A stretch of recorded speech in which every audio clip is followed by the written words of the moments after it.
Hi, it's Nicole Moore here with another Flirty Friday video. If you're new to my channel, every Friday I put out an amazing Flirty Friday video with love tips to create an epic love life. Today we're going to be talking about feminine versus masculine communication. So this is something I get asked all the time. Can you give me examples of masculine versus feminine communication? I'm going to give you two examples today so you can start to differentiate. And I'll explain why feminine communication works more. So here's an example I just heard from a woman I spoke to last week. If you're watching this, you know who you are.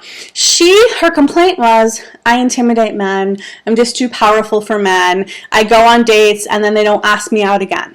And I said, I don't think it's that you're too powerful. I think it's that you're approaching it from the masculine energy. And I asked her to describe her date and she said it was going really well. And then she said something to him like, you know, I'm just really looking for a guy who can hold all of me. Now, some of you are probably like, yes, that's what I want. But what I told her was that was actually a masculine way to communicate it. Because here's why. Masculine is challenge, right? I challenge you to step up. That's what she was saying in that communication. I'm really just looking for a guy who can finally hold all of me.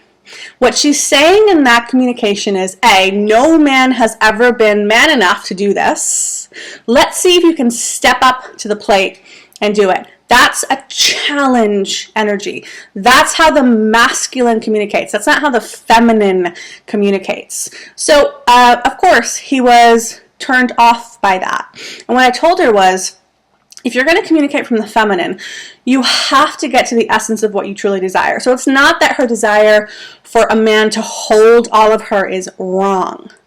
It's the way she communicated it. It came out as a challenge to him, and one that he would probably fail since no man has been able to do it before. So why would he move forward with that, right? So here's how I recommended she say it instead. You know what my deep desire is?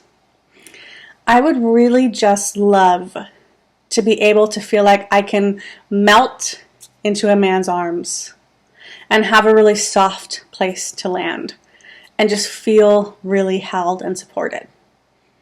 Saying the same thing, but in a very, very, very different way. So in the second, I'm painting a picture. I'm sharing an emotion.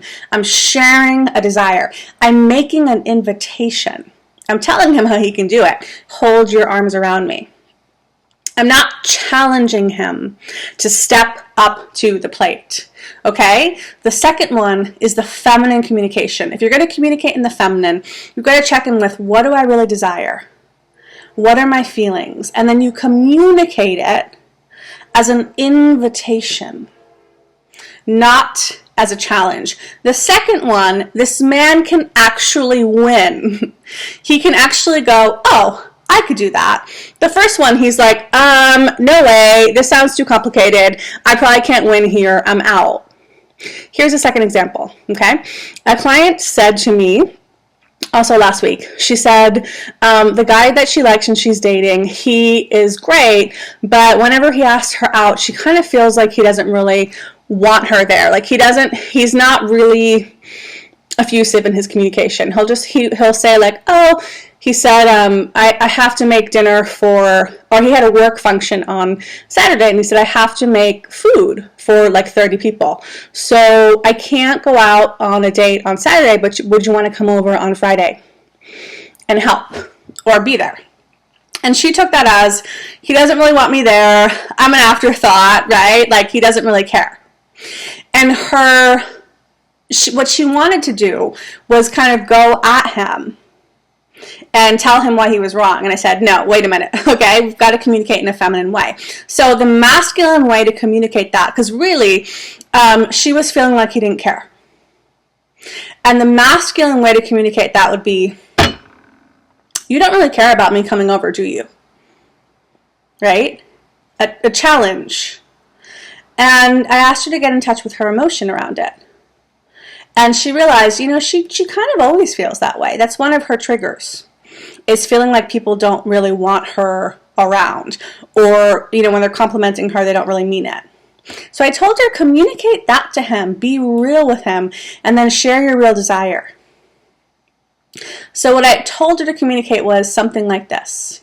You know what? I've noticed that for me, a pattern that I've had for a long time, is that I tend to kind of always think that people don't really want me around. That's an insecurity of mine. And I've noticed that when you ask me out, sometimes to me it feels a little bit nonchalant, and I tend to interpret that as you don't really want me around, or maybe I'm an afterthought. Now, I know that's probably not happening, but I'm filtering your communication through my lens, and that's what I'm experiencing. And I'd like your help in this. So totally accept this is my pattern to work on. Take responsibility for that. But would you mind helping me out with this?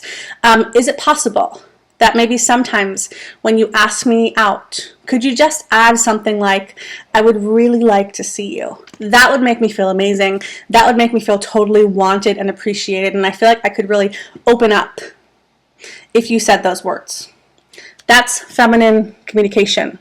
You're telling him how he can win with you.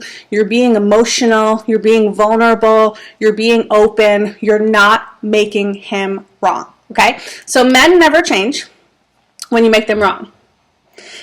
If you give them an invitation and show them how they can actually do it right for you, very likely they will take that action, okay? I hope this video made it a little bit more clear the difference between masculine and feminine communication. Masculine is, I'm challenging you. Feminine is, I'm making an open invitation for you to step up into this, okay? You're still wanting him to step up into something, but one is like, dude, I'm challenging you to step up. And another is, here's what I desire. Step into this. All right, ladies, hope this was helpful for you, and I hope you have a very flirty Friday.